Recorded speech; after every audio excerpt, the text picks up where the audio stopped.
Sebatang Rokok, sebuah cerita pendek yang ditulis oleh Valencia dan dibantu oleh teman sekelompoknya, dan dibacakan oleh salah satu teman sekelompoknya, William. Matahari pagi bersinar terang, memancarkan energi positif ke dalam kelas yang penuh warna-warni. Ocap, anak yang polos dan selalu ingin tahu, tiba dengan ranselnya yang besar, penuh dengan buku dan pena. Seperti biasa, dia tidak sabar untuk belajar banyak hal baru. Namun, ketika Ocap memasuki kelas, dia melihat sesuatu yang tidak biasa. Mamet, teman sekelasnya yang agak bandel, ternyata membawa beberapa batang rokok. Ocap tidak bisa menyembunyikan kekhawatirannya.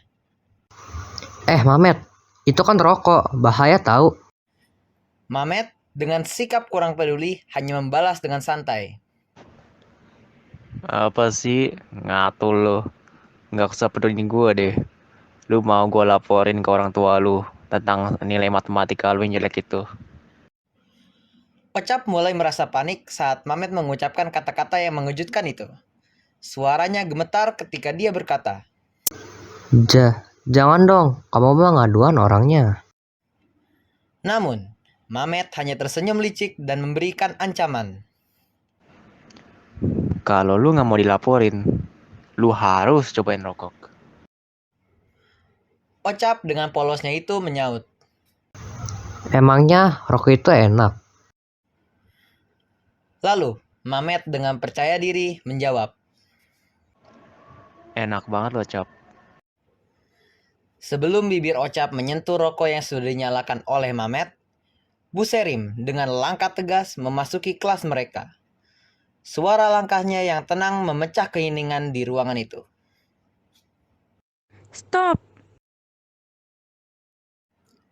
Serunya dengan tegas, membuat Ocap dan Mamet terkejut dan segera memisahkan diri dari rokok.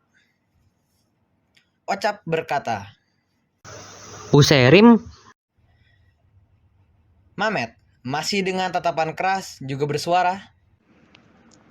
Ibu ngapain ke sini? Bukannya ibu masuk ke jam pelajaran terakhir? Bu Serim berkata dengan lembut. Ibu mencium bau rokok di lorong kelas. Baunya berasal dari sini. Ocap dan Mamet pun terkejut dan dengan cepat saling menyalahkan satu sama lain. Suasana di kelas menjadi tegang dan mereka berdua tidak tahu bagaimana menghadapi situasi ini. Bukan saya, Bu. Tapi Ocap yang merokok. Loh, kok jadi aku, Met?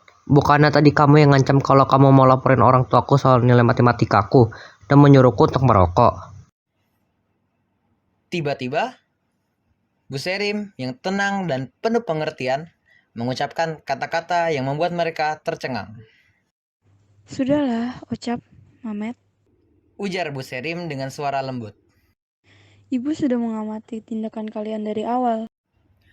Ocap dan Mamet saling pandang, tidak percaya bahwa Bu Serim tahu apa yang mereka lakukan. Mereka merasa malu dan bersalah karena tindakan mereka yang gegabah. Bu Serim lalu memberikan nasihat bijak tentang bahaya merokok dan pentingnya menghormati aturan di sekolah. Dia berkata dengan penuh kebijaksanaan, Merokok bukanlah pilihan yang baik, anak-anak. Ini dapat merusak kesehatan kita dan melanggar aturan sekolah. Mamet pun akhirnya menyadari dan mengakui kesalahannya. Dia memandang rokok-rokok yang telah dibuang dan berkata dengan tekad, Ibu benar. Saya tidak akan melakukan ini lagi. Saya minta maaf ya, Ocap. Atas perbuatan saya yang membuatmu jadi terjerat masalah. Ocap yang selalu ingin tahu mendengarkan nasihat Bu Serim dengan cermat, dan wajahnya pun penuh dengan perhatian. Ocap juga memaafkan Mamet. Iya, aku maafin, Met. Mereka semua merasa lega karena telah mendapatkan pengajaran berharga tentang bahaya rokok dan pentingnya bertindak baik di sekolah. Sementara itu, Ocap yang selalu ingin tahu duduk dengan penuh perhatian. Matanya berkilat ketika ia menyerap setiap kata yang keluar dari mulut Bu Serim. Dia menyadari bahwa hari itu bukan hanya tentang melawan keinginan Mehmet untuk merokok, tapi juga tentang belajar nilai-nilai penting dalam hidup. Bu Serim kemudian bertanya lagi. Sudahkah kalian mengerjakan PR kemarin? Ocap yang selalu teralihkan oleh rasa ingin tahu mendongak matanya berbinar. PR kemarin. Ucapnya, mencoba mengingat. Namun seketika itu juga dia menyadari bahwa PR tersebut telah sepenuhnya terlewatkan dalam kehebohannya tadi. Ocap merasa malu, tetapi dia tidak ingin menunjukkan kealpaannya. Dia berkata dengan canggung, Iya aku lupa bu, hehehe.